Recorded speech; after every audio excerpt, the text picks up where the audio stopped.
केजरीवाल जी को मेरी तरफ से बधाई है और दिल्ली की आम जनता से भी मैं अपील करूंगा कि एक ऐसे क्रांतिकारी ईमानदार व्यक्ति को प्रधानमंत्री बनाने की पहल 2029 में की जाए, जिससे इन भ्रष्टाचारियों के सरदारों को देश से भगा दिया जाए। बीजेपी को आप भ्रष्टाचार पार्टी मानते हैं? भ्रष्टाचारियों की सरदार पार्टी नहीं, सरदार। कैसे लग रहा है कि आपको ये भ्रष्टाचार ये भ्रष्टाचारियों की सरदार। दिल्ली के मुख्यमंत्री अरविंद केजरीवाल ने तिहाड़ जेल से आने के बाद अपने समर्थकों के बीच खड़े होकर के पूरे देश को संबोधित करते हुए कहा है कि जेल से आने के बाद मेरी हिम्मत 100 गुना बढ़ गई है। उन्होंने ये भी कहा है कि ईश्वर हमेशा सत्य के पक्ष में निर्णय सुनाता है। दूसरी तरफ भारत के न्यायाधीश उज्जवल युवान ने कहा है ईडी सीबीआई जो देश की सबसे सर्वोच्च संस्था है, इनको बंद पिंजड़े का करार दिया है। जैसे बंद पिंजड़े में तोता होता है वो जो अपने मालिक के इशारे पर काम करता है, वैसे ही भारत की उच्च स्तरीय संस्थाएं ईडी और सीबीआई देश की वर्तमान सरकार के इशारे पर काम कर रही हैं।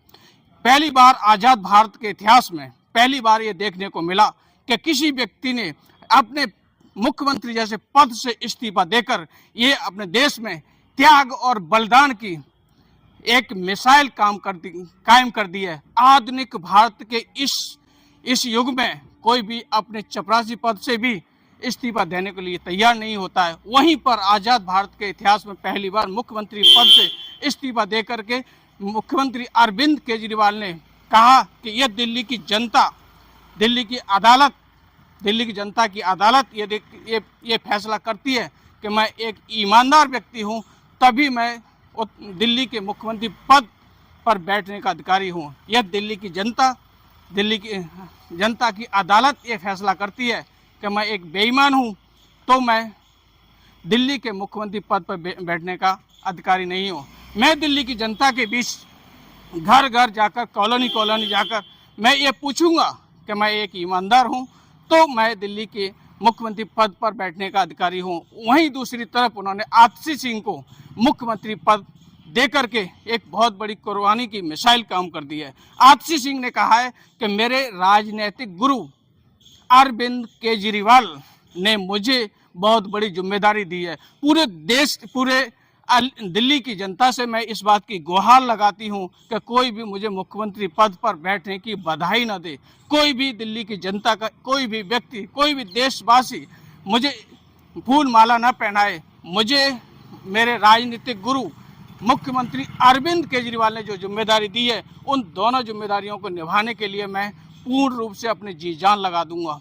पहली जिम्मेदारी मेरी ये है कि दिल्ली की जनता को जो पानी, बिजली, जो स्वास्थ्य चिकित्साएं जो फ्री मिल रही हैं वो मुहैया होती रहें। और दूसरी जिम्मेदारी ये है जो राजनीतिक दल जो दिल्ली की जनता को जो परेशानी करते हैं वो परेशानी न करते रहें। आज़ाद भारत के इतिहास में पहली बार ये देखने को मिला कि दिल्ली के मुख्यमंत्री केजरीवाल ने अपने त्याग और बलिदान की। लोकसभा के भूतपूर्व प्रत्याशी पंडित केशव देव गौतम जी मेरे पास मौजूद हैं, जो दिल्ली के मुख्यमंत्री अरविंद केजरीवाल ने जो अपने मुख्यमंत्री पद से त्याग पत्र दिया है और उन्होंने कहा है कि दिल्ली की जनता जो फैसला करेगी मैं उस के मुख्यमंत्री पद पर बैठने के लायक हूं। यदि मैं बेईमान हूं तो दिल्ली के मुख्यमंत्री पद पर बैठना लायक नहीं हूं। मैं इनसे बात करता हूं, इनके क्या विचार हैं। क्या कहेंगे कि दिल्ली के मुख्यमंत्री अरविंद केजरीवाल ने एक अपने मुख्यमंत्री पद से इस्तीफा दिया है। आजाद भारत में पहली बार एक कोई ऐसा व्यक्ति देखने को मिला है जिसने अपने पद से इस्तीफा अपनी मर्जी से दिया है और कहा है कि मैं जनता की अदालत के बीच जाऊंगा, जनता मुझे स्वीकार करेगी कि मैं ईमानदार हूं, तभी मैं दिल्ली की राजगद्दी पर बैठूंगा मुख्यमंत्री पद पर। क्या कहेंगे? देखिए, वर्तमान में जो देश की स्थिति है जी, उसे देखते हुए अरविंद केजरीवाल जी ने जो फैसला लिया है वो बिल्कुल सही है जी, क्योंकि भ्रष्टाचार जहां होता है वहां केंद्र सरकार कार्रवाई नहीं करती जी, और जहां भ्रष्टाचार नहीं होता है विपक्षी विरोधी जो उनके प्रतिद्वंदी हैं उन्हें भ्रष्टाचार के षड्यंत्र में फंसा करके सरकार गिराना, पार्टियों को तोड़ना, ये वर्तमान की सरकारें कर रही हैं। और आपने कहा कि मुख्यमंत्री जी ने इस्तीफा दिया है जी, इतिहास के पहला ऐसा मामला है। मैं आपको बता दूं माननीय स्वर्गीय चौधरी चरण सिंह जी प्रधानमंत्री थे देश में, जी तो उन्होंने भी इस केंद्र सरकार के भ्रष्टाचार को लेकर, भ्रष्ट आचरण को लेकर, भ्रष्ट नेताओं के कारण मजबूरन दुखी होकर के देश के प्रधानमंत्री पद से 1 साल में इस्तीफा दिया था। जी उसके बाद फिर सरकारें बनी, जी लेकिन भ्रष्टाचार कम नहीं हुआ।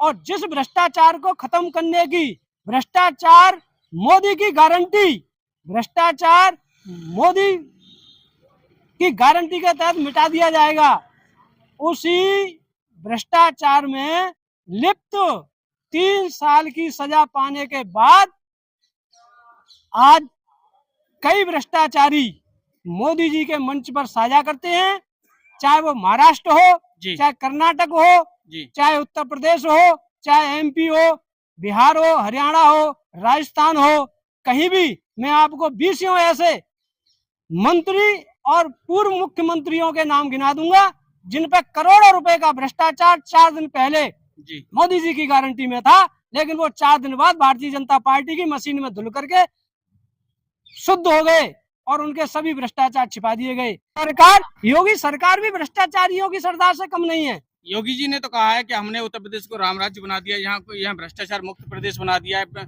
आतंकवाद मुक्त प्रदेश बना दिया है। देखिए, यहाँ केवल जाति विशेष और धर्म विशेष और व्यक्ति विशेषों पर कार्रवाई होती है, यहाँ राजनीतिक प्रतिबंधियों पर कार्रवाई होती है। योगी सरकार में भी विशेष व्यक्तियों पर कार्रवाई होती है, और जो इनके भ्रष्टाचार के खिलाफ बोलता है, चाहे वो किसी भी पार्टी का नहीं हो, सामाजिक कार्यकर्ता हो, आरटीआई एक्टिविस्ट हो, पत्रकार हो, समाज सेवक हो, एक स्वतंत्र स्तंभ जो चौथा स्तंभ जिसे बोला जाता है, उसकी स्वतंत्र आजादी है, वो किसी से भी सवाल कर सकता है, किसी मंत्री से, प्रधानमंत्री से, मुख्यमंत्री से, डीएम से, अधिकारी से।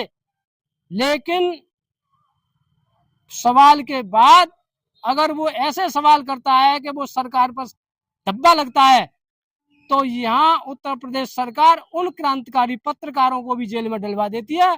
ये कोई पहला प्रकरण बनी है। देवरिया से लेकर के, अलीगढ़ से लेकर के, मेरठ से लेकर सहारनपुर, उत्तर प्रदेश के लगभग कई जिलों में क्रांतिकारी पत्रकारों को, सामाजिक कार्यकर्ताओं को जेल में डलवाया गया है या उनकी हत्या करा दी गई है। दिल्ली की मुख्यमंत्री नियुक्त हुई है आतिशी सिंह, अब उनके बारे में क्या कहना चाहेंगे? उन्होंने कहा है कि जो मेरे राजनीतिक गुरु हैं मुख्यमंत्री अरविंद केजरीवाल, उन्होंने मुझे एक जिम्मेदारी दी है कि मुख्यमंत्री नहीं बनी है नवनिर्वाचित आतिशी सिंह।